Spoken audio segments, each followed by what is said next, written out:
This is Ghostwire Tokyo. We're here on PlayStation 5 taking a look at this exciting and really weird finger magic blasting horror-esque sort of psychological thriller type of experience. It's very strange. Anyways, be sure to like the video. Subscribing is great as well. So you're probably wondering how this is running, and there are a lot of options. So you're going to see text on the top of the screen that kind of says what mode we're playing, and I'm going to describe each of them so you get an idea of what they have to offer, and you're kind of going to see right here just sort of the options. There's 6 different choices. So first off, there's HDR support, and my preferred mode was the performance mode. So that is something you'll see the most footage of throughout this video. So first off, quality mode runs at a 4K 30 FPS resolution performance with ray tracing reflections and other visual boosts within the environment to make things look a little bit better. Performance mode, I believe to be a dynamic 4K, but way lower than 4K, 60 FPS.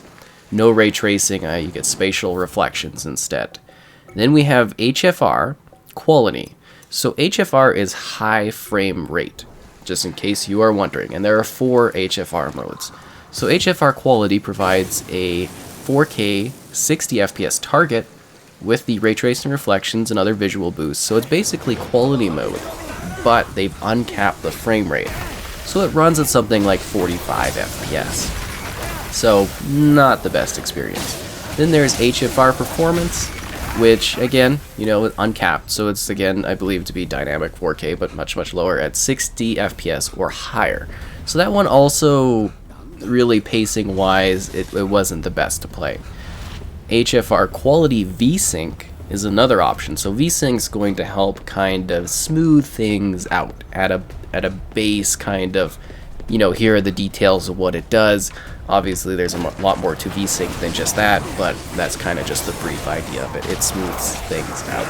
So HFR Quality VSync, again, that 4K 60 FPS ray tracing, other visual effect upgrades, but a little bit smoother. Still, again, across the modes, I really felt a lot of screen tearing outside of performance. Performance modes seem to run mostly smooth. So that's HFR Quality VSync. Then there is HFR Performance VSync, which again, I believe to be dynamic 4K, but much lower, 60 FPS or higher, but smoother. So if you have some higher frame rate offerings, like, monitor-wise, TV-wise, with the game mode, you are, well, I guess VR doesn't really kick out on PlayStation, does it? But, you are very much going to get some options that do feel better. I actually quite like that this game provides something that is almost future-proofing of the game. A future PlayStation console will run those modes very well, and I love that this is something that they've actually included here. I think that's very cool. So my preference again was the performance mode, which did look pretty good visually. I was quite fine with it, and there were frame rate drops on that mode. The developers are apparently going to be doing an update that will smooth some things out a little bit further, so keep that in mind, that maybe the performance and whatnot are going to be a little bit better for when you go to play it. But this is my experience when I was reviewing it ahead of launch. So those are the 6 modes. I hope that gave you context into all of them. Cool. So the DualSense is also being used. You hear the kind of person inside your head, KK there, sort of talking through your controller.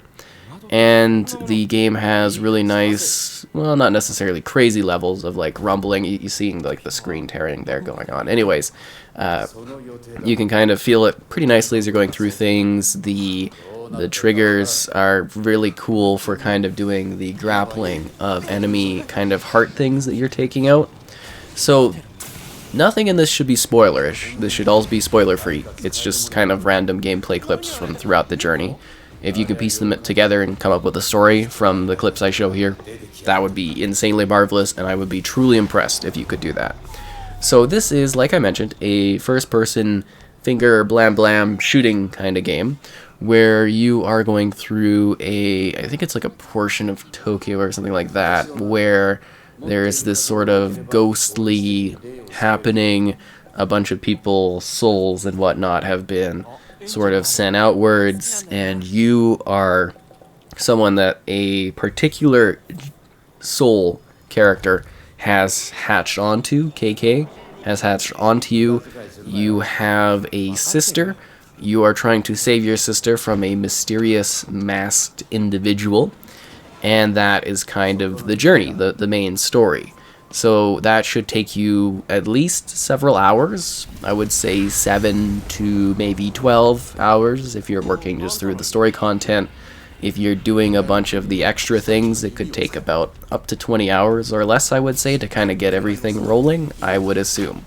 It is actually pretty big, and while it does seem like it's a linear shooter, this is very much an open world that you are sort of exploring and taking in as you play the game. It's actually pretty cool and very well done for the most part. I actually quite enjoyed it.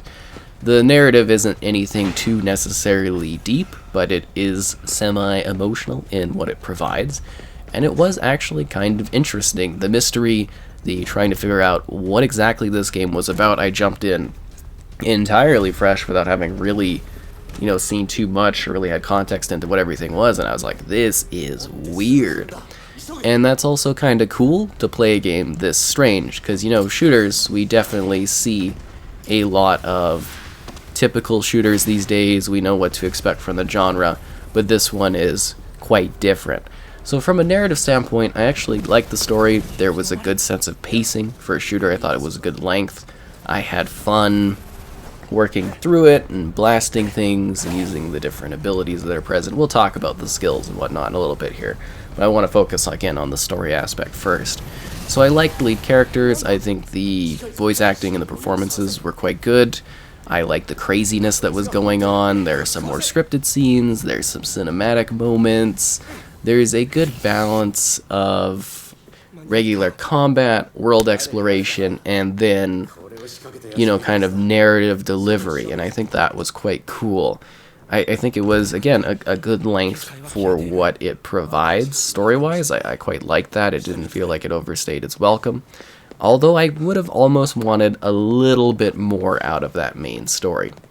That being said, like I had mentioned, there's lots of side activities for you to do. Side stories, side ghostly things, open world activities, finding hidden secrets, upgrading yourself, collecting souls that will give you XP when you put them into these phone booth type things, stuff like that. There's actually quite a lot out there to do. It is a pretty big open world. Oh, and also the cleansing of these gates that will remove the fog for you to go to different areas. And when you finish the game, you can kind of there's a cutoff point, and then you can keep exploring the world and taking it in and doing stuff if you'd like to do so. So you might find that to be kind of interesting, because that is an aspect of the game too, because I know people love, replayability or jumping in and really exploring things. So I hope that kind of covers that element of the game. So yeah, this one's really quite interesting. Like I had mentioned, for combat, you're using different finger blasting kind of guns. On your hands, you've got sort of a regular wind attack, you've got a water attack, and you've got a fire attack, and you're finger blasting away at the variety of enemies, crazy women, young schoolgirl type character, Japanese weird monster things that are flopping around all creepily, guys with really nice suit jackets with umbrellas that kind of block things. You also have a bow, and then you have these other, I think they're talismans that can kind of stun or do some area effects, which are kind of interesting. So you have a plethora of different ways to battle, and then there is a sort of, not super in-depth, but there is a skill system. You're leveling at a pretty good pace, I would say, as you play through it. Nothing was too hard in this game. I never felt that there was any sort of real intense difficulty. There were some areas where, it was a little bit of a challenge and whatnot, but I think the difficulty on normal felt, or the default felt really well. I didn't really have any issues, and of course you go and do other side stuff if you're really struggling, but I didn't really have any problems just working through it regularly, and I appreciated that. As I thought that was well balanced. But yeah, you can kind of improve your abilities, improve the way you see things in the world, since you have this sight that allows you to find what you're looking for. There are some areas where you need to kind of look around in the vicinity to find something. Those ones kind of like slowed me down a bit. I was kind of like, huh? But nothing really too bad, nothing that was frustrating. I do find, though, that if you do die in some scenarios, the checkpoints can be a little, like, take you back quite a bit, if that makes sense. They're not too bad, but they are something, like, I didn't die many times, like, a few times, I think, at the most. So, you know, that aspect could be something that could be a little frustrating for some, depending on the checkpoints, but I didn't get like a huge idea of the checkpoints because I only died a few times, and a couple of those times were really annoying. So just keep that in mind. But you get to use some really cool combat, and then you get to kind of string together these, you know, again, finger blasting, like blah blah blah blah kind of things, and then you can like pull out like cores and you unlock new moves. So like if you drop down an enemy on the ground, you can take the core when they're there, or if you injure them enough, you can do a quick attack lurch and take the core. So the combat is very stylized and very cool. I think it looked fantastic. I love the style and the aesthetic of it. Everything felt really awesome when you were using it. Like, it really did feel cool and very different for a shooter, which I appreciated. Like I said, like, this is a very different kind of game. I like the movement in the first person, and then the cutscene kind of transitions are well handled. I like that there's also like a blocking system too that you can use, but I like that the world it's lively, but it's also dead because, you know, there's just monsters. This area has been purged or whatever happened there. Again, not spoiling anything, but trying to give you context into like the scenario. But you can also do all kinds of cool movement things. Like you can, that's the unleashing ability, so you can go ham for like a minute or two. But there's lots of neat traversal, so you actually end up scaling a lot of skyscrapers, and the world is very open. There are a number of places you can go into, but you can also like climb stairs up fleets to really high, you know, skyscrapers, or you can use these hanging things to jump up to a really high skyscraper really fast, and then you can use a gliding ability to kind of glide to another rooftop, and that's kind of how you will collect a lot of the souls to unlock additional points and level up and stuff. And you're really free to move through the environment how you want once you get to a certain point to kind of do things. You can either do the main mission, or you can go off and you can go and, you know, do collectibles or open up new areas or discover some kind of weird thing going on. I really liked the art direction of the game. The aesthetics of it were quite nice. The music is kind of subtle but well placed. The environments feel like they're full of depth. I did notice, though, that the open world, resolution-wise, doesn't look quite as good in performance mode, but when you go to quality, it doesn't really feel as good having such a lower frame rate, so, you know, kind of keep that in mind. The ray tracing was really, really neat to see, especially since there's a lot of rain. I did notice that rain seemed to definitely impact performance, and the rain kind of seemed random. It didn't seem like it was placed at specific times. It would just start raining, and I thought that was really cool. I actually quite liked when it was just like raining, because it feels really natural to the landscape. But I love that every single area feels full of depth. Like there's trash on the ground, there's objects in the environment. It looks impressive. There's objects that you can hit in order to get additional kind of like ammunition, because you've got set ammunition for each of the different weapons you have available to you. So I did like how that was handled, and again, that kind of matched the combat. It's a world that doesn't really feel super insanely reactive to what you're doing, but the combat and stuff is so cool with all the particle effects and all that, that I really loved how that aspect was handled. I thought that was very, very neat. So you get to visit mostly just the cityscape, but there are some otherworldly areas. There's a couple boss fights. Don't expect anything too intense or insanely engaging in those ones. They're pretty straightforward, but you do get to visit a lot of neat places. Like you could see kind of the top of those buildings. Like you could basically seemingly almost go to all of them if you'd like to. So I'm sure there's going to be a lot of secrets that you can find across this world. It's got some really creepy, grotesque-esque creatures, but again, it's not, like, you might sort of say this is like a bit horror-esque, but it's not really horror, if that makes sense.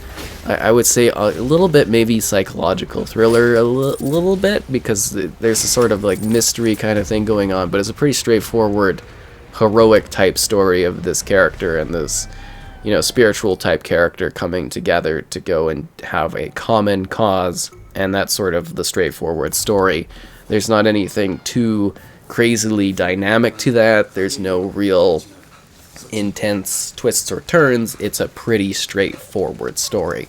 And again, I did enjoy this. I thought it was a lot of fun. I'm almost like a bit mixed on my overall thoughts, because I thought it was a pretty great game. I definitely did think so for sure. But I'm also kind of like, huh, okay, that was interesting. Like, it's a world I almost wanted more of to explore further into it. It seemed like it was a day in the life, almost like you would go back to, I want to say like the 80s or something, where they used to have more self-contained movies, like action movies. And that's kind of what this came across as, is just like, you're in here, you're doing the mission, and then you're done. And there is more to it. Like, it really was a world I kind of wanted to look around more in. But the world didn't really have anything that was like super crazy enticing. Like, it was basically like, oh, I'm just going through skyscrapers and stuff. But it was cool that all these were interactive. I really liked all these different places. But it's not like, oh, I go into the skyscraper and all of a sudden I'm in like a mythical world kind of thing. Those were only, you know, very story kind of influence points. So just keep that aspect in mind. But I think this is actually like a pretty cool game. I think if you go in fresh, you know, you'll have fun. You'll discover all these cool abilities and you'll be like, what is this? But I think it's something that basically anyone can play and actually have a good time in. I found it to be very unique, action-packed. It's got some good protagonists, some good story delivery. It's not necessarily anything groundbreaking, but it's certainly a fun time. Like, I really did enjoy this. It was a very different type of shooter. If you've enjoyed shooter games in the past and you're kind of looking for something that is different, I would say this 100% hits the mark there, because at the beginning I was just like, what is going on? This is crazy. But it's got some cool places. There is some loading in the game. There's like, you know, most sequences you kind of just go from place to place. It's no issue at all, but there are a couple spots where it's like loading screen. So, you know, it's not like seamless like I was kind of hoping for the next-gen experience, but it's still really, really good. I never felt like anything was delayed gameplay-wise. I was just kind of going basically from spot to spot. But you do definitely see the odd loading screen, so keep that in mind. But I would say they've definitely put together something that is really crazy. like the art design's really cool. You're thrown into this really cool city. They definitely have a lot of love for capturing the location and the culture. Like, there's this sort of underground mall area that was really, really cool to visit. But it feels, it's open world, but it feels linear whenever you go to do something. So I think this is something that a lot of people will like. I think it is actually something I could definitely suggest playing, because I think it's a lot of fun. I think you will find this to be very different and weird, and perhaps surprising and exciting at the same time. I like that there's a bunch of different graphical options. I like that this is a place that has a lot going on in it. If you are, you know, kind of expecting what I've sort of put out there in terms of gameplay, I think you'll find it to be really engaging and to be a really good time that is filled with, you know, mystery and chaos and action and destruction and really, really weird stuff. I definitely think that it is one of the stranger games I've ever played, but, you know, from the developer that made this, Tango there, it makes perfect sense. It's definitely on brand. I don't think you'll necessarily find it to be, like, scary, but it is sort of creepy, and at times a little unsettling, and at times really, really cool, just seeing all of the wild stuff going on. I think at its heart, it's got a simple, good story to it that you don't really see something that set anymore, which is kind of actually something I really appreciate. But yeah, I think you would really enjoy playing Ghostwire Tokyo. I definitely do suggest it. It's unique, it's distinct, it is a fresh game, and I don't think we get too many offerings that are this pure in terms of being experimental, but also being focused and paced well, with good action, leveling, unique open world that you can dive into, with a good amount of things to do, but not an insane amount of things to do, where you actually could finish this and be like, okay, that was good, that was fun, now I can move on. And I think that's really good here, is that it's got a set amount of content, it delivers on the action, and I think it's a really great game. Again, liking the videos, fantastic, subscribing is great as well. and this was a joy to play on the PS5.